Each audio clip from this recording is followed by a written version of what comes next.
বাংলা হতে ইংরেজিতে নাম লেখা সহজ কৌশল। তোমরা সবাই মনোযোগী হও, এইদিকে তাকাবা।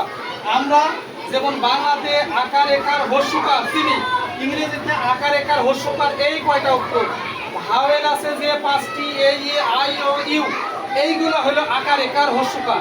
ঠিক আছে, যেমন দেখো এ আকার, এ কি আকার, মনোযোগ এবং ভুলবা তোমরা। এ আকার,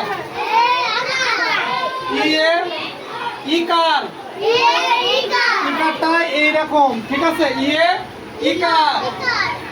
আয়ের হস্যিকার, হস্যিকারটা এইরকম, আয়ে হস্যিকার। আর ওয়ে ওকার, ওকার বলতে গেলে কি এই যে এরকম। ঠিক আছে, মানে ওয়ে কি ওকার। আর আমরা যে হস্যু লিখি ইউ এ হস্যকার, এই যে এরকম। ঠিক আছে, তাহলে এ ই আই ও ইউ আকার একার হস্যকার, এইগুলো যদি চিনতে পারো যে কোনো নাম ইংরেজিতে সহজে তোমরা লিখতে পারবা যদি বাংলাতে তুমি নামটা লিখতে পারো।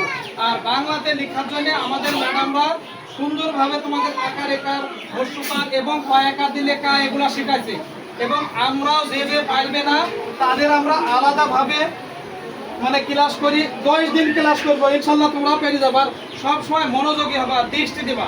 আর এই যে যারা মনোযোগী, যারা ভালো স্টুডেন্ট, তারা কি ভালো ভালো পুরস্কার পাবে। আজকে মনে করো তোমাদের রেজাল্ট দেবো, কাদের রেজাল্ট দেবো? ভালো স্টুডেন্টকে। আমাদের রেজাল্ট সবাই কম বেশি করেছে, কিন্তু ভালো স্টুডেন্টগুলো ভালো করেছে। কি করি বুঝবো? 30 মার্কের পরীক্ষা, 30-এ প্রায় অংশ পেয়ে গেছে। তাহলে মনে করো তোমরা সবাই ভালো, কারণ এখানে সবাই ভালোটা বিচার করছে। কিন্তু হয়তো বা পরীক্ষার রুমে তোমরা পেয়েছো, কিন্তু আমরাও হইলে তোমরা পাচ্ছ। সেই কারণে শোনো, বাংলা হতে ইংরেজিতে নাম লেখা সহজ কৌশল চলছে আমাদের 10 দিনের ক্লাস। আর এই ক্লাস কে কে শিখবা?